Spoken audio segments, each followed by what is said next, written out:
Hi guys, this is James from CVG and Joel from Official PlayStation Magazine, and we are here looking at the brand new Black Ops 2 trailer. Yeah, we are. It's exciting times. Joel, you've just come back from LA after seeing this. I did. I've seen it. I've seen a couple of demos. I've spoken to some men who are making it and it actually looks really exciting. Excellent. So first things first, as we see here in the trailer, it's 2025, so it's a near future setting. It is. It's 13 years out. They're going for plausible authenticity in the future. So a lot of the stuff you'll see is sort of based on military tech that's up and coming. And this guy we see here is Frank Woods, returning character from Black Ops 1. Yeah, this is Woods, who travels along with you throughout quite a lot of the Black Ops missions as your sort of military buddy. He's quite angry and quite gruff, and now he's extremely old. I don't know exactly how old, but he must be about 90, given when Black Ops was taking place in the late 60s. And so now we're quite a long way into the future, so yeah, he's pretty old. And moving on here, as the Treyarch logo flashes up, we've got some dates and time zone things there from the first Cold War, and then they transmorphify into the... Yeah, so basically we've got some late 80s, 23rd of July, I guess that is, in American speak, and so basically most of Black Ops 2 is going to be set in 2025, but you will be playing through some missions set in the late 80s, so they're going to be sort of narrated and told through the memory of Woods when you go back to the 80s. As it plays on through here, there is a small sort of attack drones we can see crashing into the city. Yeah, there's lots of fancy tech going on here. So some of that stuff you've just seen will reappear, and you can actually play with it. But this is part of the gameplay demo that I saw. So basically, this is I think they said about 2/3 of the way through the game, certainly quite late in the game, and the villain, Raul Menendez, has taken control of the US drone fleet and is crashing it into a load of big buildings in downtown LA. So he's gotten inside the military infrastructure and is now turning it against you. And that's the things we can see here, like the huge sort of mechanical warfare setting. Yeah, that's a big focus, obviously. So I mean, they talked a lot at Treyarch about how war is becoming less human and there's going to be a lot more unmanned tech. And this is kind of one of those dystopian visions where what if it all goes wrong and someone basically hacks it all and then things get all a bit exploding. And this freeze frame here is from the quad rotor cockpit view. Right, yeah, so this looks very much like, and I'm pretty sure it's from one of the new Strike Force missions, which is the sandbox gameplay types, which basically you can control either a squad of Marines, you can sort of drop into each one of the Marines, or a load of the tech. And yeah, this is from one of the 4 rotored drones, which has a sort of assault rifle on the front, so you can actually control it, fly it around yourself, and use it to shoot men if you're too cowardly to do it in person. Because we can see in the bottom left there, you get a couple of command buttons to make your squad follow instructions. So. Yeah, exactly. So this is very much a sandbox gameplay type in a sort of multiplayer environment, and you can, like I say, you can play it in any of the things on screen, the men or the tech, or you can actually become a battle commander where you watch it from up high and sort of play it in a kind of RTS style. And here's another bit of fancy tech, which we can see is controlled by a D. Mason. Yeah, D. Mason, so that's David Mason, so that's son of Black Ops protagonist Alex Mason. We don't exactly know yet how and when sort of you have your Mason Jr. and how he gets involved in the military, but yeah, he's going to be, as far as I'm aware, the main protagonist for the future sections, obviously not the 80s sections. And yeah, he's got this fancy wrist-mounted bendy screen with which you can kind of see the map, and you can also use that to call in strikes of those quad rotors that we saw in the single-player campaign. So you sort of set a waypoint and 4 of them will come in and kind of mini airstrike the target.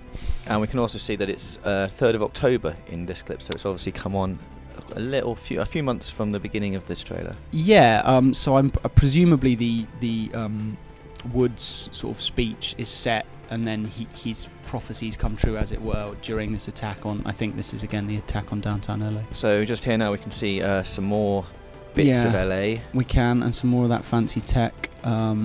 Yeah, so again we're sort of interspersing some Strike Force stuff with the downtown LA. See, this is Strike Force, and then we've got more downtown LA, and now we got Old Man Woods again. So yeah, I mean he's kind of there warning of what's going to happen in the future, and then it's all going to come to pass, I guess. And now I believe we're back in the Cold War 80s. Although I could be wrong about this. So because I saw a tech demo of we're going to see some horses in a minute. Yes. And so that was part of one of the flashback missions, certainly. So I'm presuming this is all interlinked into that. So those bits aren't future missions? No. From what I saw, the horse section was when you're back in the Cold War 1980s. Yeah. So you sort of jump back and forwards, as they like to do in Black Ops, between what we're seeing now and some of the 80s stuff.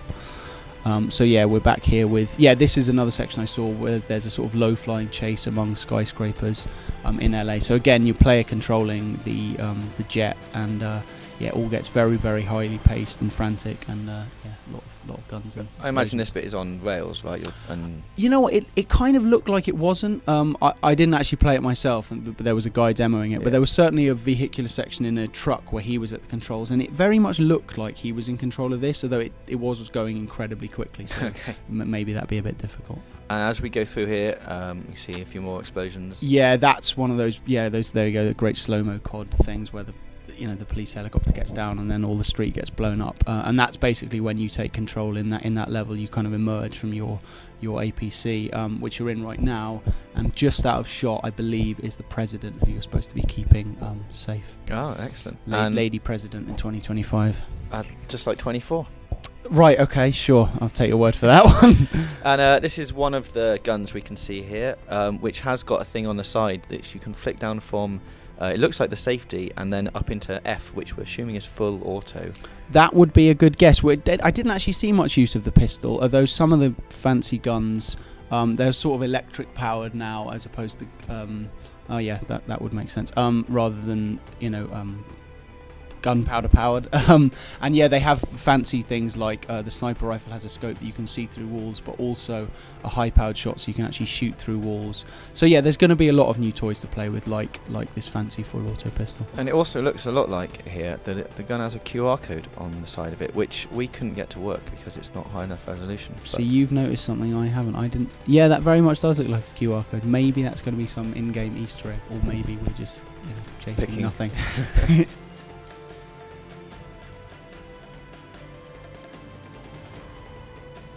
Oh, look at that. That is arty. Lovely Isn't arty it? pose there from probably Mr. D. Mason.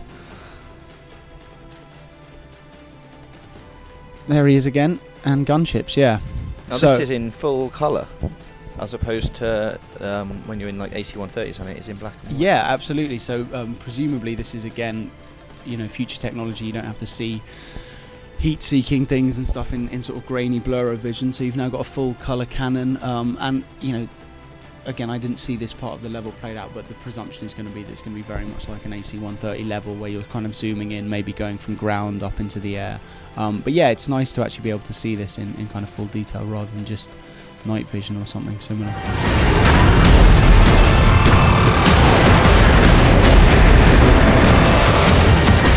And now we come on to what we've been waiting for. Yeah, the horses. And a helicopter. So yeah, so I saw a very brief demo of what looked like the beginning of this level, which was set again back in the 1980s when you're in Afghanistan fighting with the Mujahideen against the Soviet forces. So a lot of the flashbacks are going to be to do with how the new villain, Raul Menendez, kind of came to be and came to get his motivations. Treyarch have said they're aiming to make a more well-rounded villain this time, so he's going to get a lot more screen time, and you're going to really be able to understand sort of what he's doing and why he's doing it. So these sections are basically here to pad that out, and all of these, well, maybe not all of these horses, but some of these horses were actually fully performance captured in the Treyarch motion capture studio. They used real horses. Well, that'll get you some proper horse action. Exactly. So yeah, the horses should look very good. Yeah, so you can see quite a lot of the new tech. So there's more of the quadrotors. You keep seeing that sort of four-legged droid thing coming around, which is called the Claw, which is like a new walking tank with a massive cannon on top of it. So there's a lot of fancy new gadgetry around.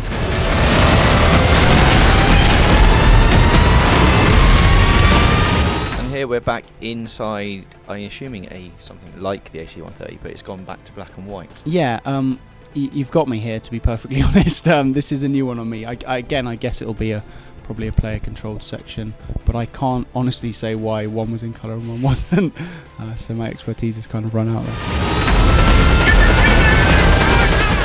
Now, this guy here, we can see on his name tag that it is Harper. Harper, right, okay. And that he is part of Black Ops, where he has a Black Ops emblem on him. Yeah, so I mean, presumably the dynamic will be much like it was with Mason and Woods in the last game. So you probably have a character who runs through a lot of the story missions with you. One interesting thing, very interesting thing that's said is how the story will diverge at certain key points depending on both choices you make and how well you play through the missions, and that will also dictate which characters live or die, and not just kind of background characters but real key cast members. So who knows about this dude here, but there will most likely be certain characters whose fate lies in your hands. So if you're not good enough, or maybe if you have to make certain choices along the way, you will be in charge of bumping certain people off. And finally then we get to the ending screen, which actually looks like it has a random set of numbers on, but if you type them in, they're actually GPS coordinates. So they point to Los Angeles, obviously, Yemen, Afghanistan, Sri Lanka, and Mongo in North Africa. Right, okay, so yeah, so like we said, I've seen the LA demo, which is what most of this trailer is about. The Afghanistan section was, I'm pretty sure, the one on the horses, and a lot of the flashbacks are going to take place sort of where the proxy wars were fought during the real Cold War, as opposed to this future Cold War.